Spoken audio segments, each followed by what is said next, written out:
युद्ध नहीं जिनके जीवन में वो भी बड़े अभागे होंगे, और या तो प्रण को तोड़ा होगा या फिर रण से भागे होंगे। कुछ तो लोग कहेंगे, लोगों का काम है कहना, और चुनाव का टाइम चल रहा है तो हमें सुनना ही पड़ेगा लोगों की बातों। मैं पटपटगंज को एक एजुकेशनल हब बनाने जा रहा हूँ कि यहाँ के किसी भी परिवार को कोचिंग की फीस ना देनी पड़े।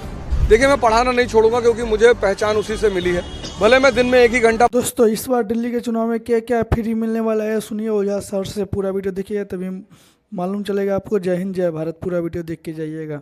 हमारे साथ है अवध ओझा। किसी परिचय के मोहताज नहीं है, यूपीएससी में बच्चों को तैयारी कराते थे।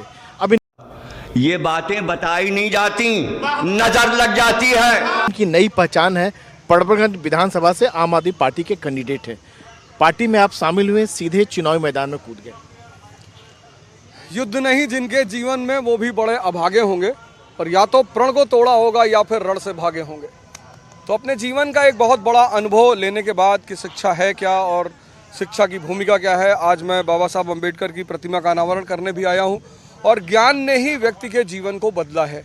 तो अभी तक वो अनुभव जो सीमित था, कुछ बच्चों तक था, क्लासरूम तक था, अब मैं उस ज्ञान को, उस अनुभव को उस पूरे देश के साथ बांटना चाहता हूँ।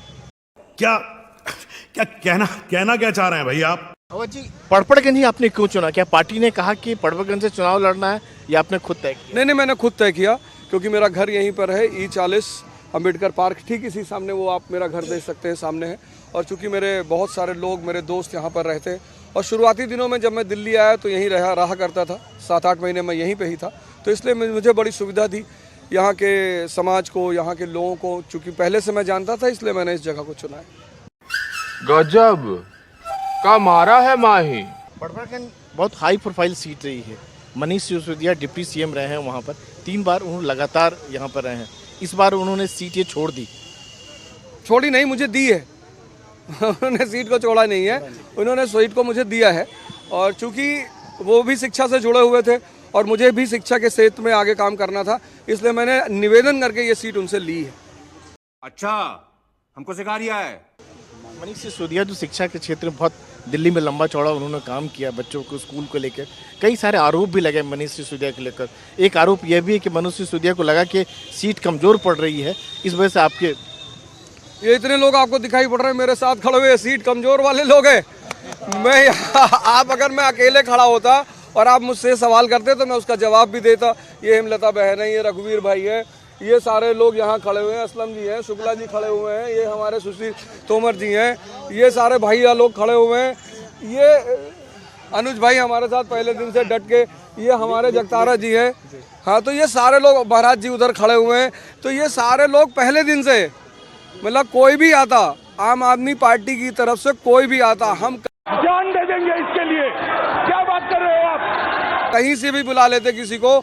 ये सारे हमारे जो कार्यकर्ता हैं और आंदोलन के समय के कार्यकर्ता हैं, उनको पार्टी से ज्यादा मतलब है, जिन्होंने इस पार्टी को जन्म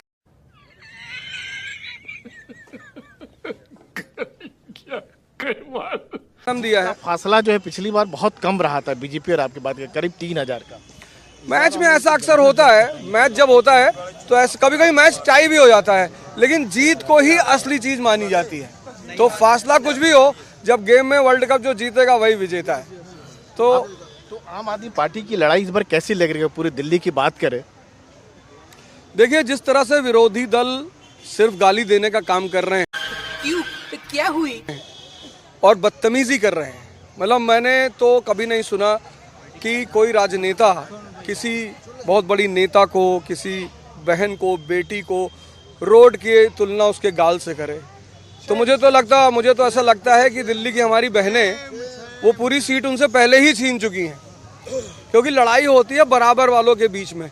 हम तो जाते हैं तो हम अपना काम गिनाते हैं कि साहब हमने आपको तीर्थ यात्रा दिया, बहनों को बस यात्रा फ्री दी, शिक्षा दिया, मोहल्ला क्लिनिक दिया, महिला वेल डन, तालियां होनी चाहिए यार हमारे लिए। सम्मान योजना दे रहे हैं, वो जाते हैं तो कहते हैं आपदा है।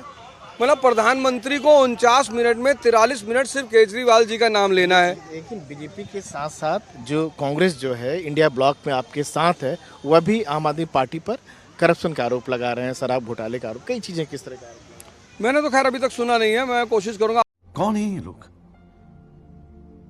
कहाँ से आते हैं? आजकल मैं 14-15 घंटे विधानसभा में रहता हूँ, तो ना तो मुझे न्यूज़पेपर पढ़ने का टाइम मिलता है, ना मुझे न्यूज़ देखने का टाइम मिलता है, पर मैं पढ़ने के बाद इस पर गंभीर चर्चा करूँगा आपसे। कुछ लोग ये भी कह रहे हैं कि पटवागंज विधानसभा में जो काम हुआ है वो सतही तौर पर काम हुआ है, खासतौर से अपोजिशन आरोप लगाते हैं जमीनी स्तर पर। ये सामने मंडावली स्कूल है, चमक रहा है, यूएस के प्रेसिडेंट की वाइफ आती है, वो यहाँ जाती है, वो सतही तौर पे काम आपको दिखाई पड़ रहा है। मतलब इतना प्यारा स्कूल बना नहीं, मतलब अपोजिशन के लोग, कई लोग कहते हैं। अपोजिशन तो बहुत सारे लोग, एक बड़ा प्यारा सा गाना है, कुछ तो लोग कहेंगे, लोगों का काम है कहना, और चुनाव का टाइम चल रहा है तो हमें सुनना ही पड़ेगा लोगों की बातों।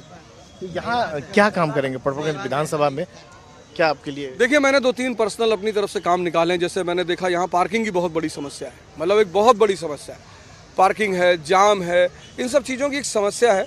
तो सरकार जितनी योजनाएं ला रही है, सरकार पहले से ही, जनता इतनी खुश है कि भैया हमको वादा किया था वो चीज़ें हमें मिली हैं।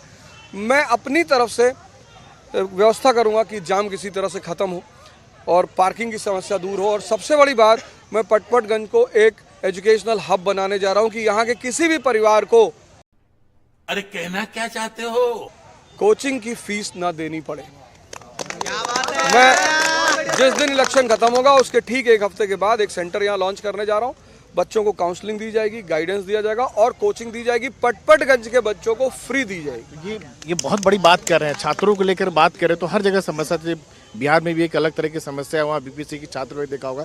आप ये कह, ऐसे में बड़ा सख्त लौंडा हूं,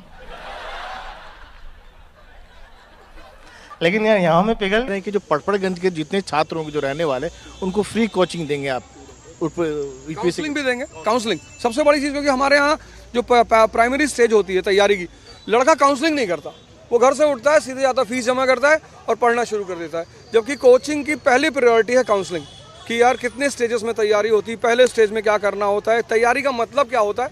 तो एक जो काउंसलिंग का एटमॉस्फेयर है यहाँ पे, और वो मैं पर्सनल अपने लेवल पे करूँगा। मैं हर घर में जितने बच्चे उनको एनरोल करूँगा, कौन कहाँ तैयारी कर रहा है। और मैं आपको बता दूँ कि मैं इस इलेक्शन तैयारी के दौरान 53 लोगों को, लड़कों को अपने साथ जोड़ चुका हूँ। का इंतजाम करो, जश्न हो। जो मुझसे यदा कदा मैं बुला लेता हूँ कि आओ मैं बताता हूँ कैसे पढ़ना है, क्या करना है। कोचिंग पर भी कई सारे सवाल उठ रहे थे इस बार दिल्ली में ही बात करें तो, व्यवस्था को लेकर, जिस तरह से बच्चों को रखा जा रहा था, सब। देखिए ऐसा बाजारीकरण, देखिए बाजारीकरण के बाद जब उठती है, जब भी आप क्वालिटी की चीज़ लेंगे ना, क्वालिटी, पहले क्या होता था कि समाज संस्थाओं को फंड करता था। आश्रम क्या होता था, वहाँ कोई पैसा नहीं लगता था। मान लिया हमने यहाँ एक आश्रम खोला है, तो ये जितना पूरा समाज है ये उस आश्रम को फंड करेगा। भाई शिक्षक आपको पढ़ाएगा, वहाँ बड़े सारे एम्प्लॉयमेंट होंगे, उनका रहना, खाना पीना, खर्चा, तो वो पहले समाज देखता था। समाज ने उस जिम्मेदारी को छोड़ दिया। क्यों, क्या हुई? तो जब समाज ने उस जिम्मेदारी को छोड़ा, तो अब स्वतः उसको संचालित करने के लिए धन की तो आवश्यकता पड़ेगी, और जब वो पड़ेगी तो मैनेजमेंट उसको करे। एक अंतिम सवाल की, पटपटगंज के बच्चों को आप फ्री ऑफ कॉस्ट, जैसा आप कह रहे हैं, पढ़ाएंगे, लेकिन पूरे दिल्ली के लिए आप क्या कहना चाहेंगे, क्योंकि शिक्षा आपकी पहचान रही है जिस तरह से? आपने शुरुआत में ही कहा, देखिए मैं पढ़ाना नहीं छोड़ूंगा, क्योंकि मुझे पहचान उसी से मिली है। भले मैं दिन में 1 ही घंटा पढ़ाऊँ, पर मैं पढ़ाऊँगा। और जो मॉडल मैं पटपटगंज का बनाऊँगा, दिल्ली सरकार ने चाहा तो मैं उस पूरे मॉडल को पूरे दिल्ली में लागू करूँगा। 1 हफ्ते का टाइम दो, सब सेटल कर देंगे। इसमें लड़ाई कैसी है अगर बात करें तो, चुनाव की बात करें तो? खेल और राजनीति में लड़ाई हमेशा मजेदार होती है। जो अच्छा खेलेगा वो जीतेगा। जीत के प्रति कितनी आश्वस्त हैं? पूरा आश्वस्त हूँ। इतने सारे लोग हैं, इतने लोग मेरे साथ हैं, जिस घर में जाता हूँ सब इतना प्रेम दे रहे हैं, तो मैं जीत के प्रति पूरा आश्वस्त हूँ। खाओ माँ कसम। अरे कसम की कौन सी बात हुई आप? ये थे आम आदमी पार्टी के पटपटगंज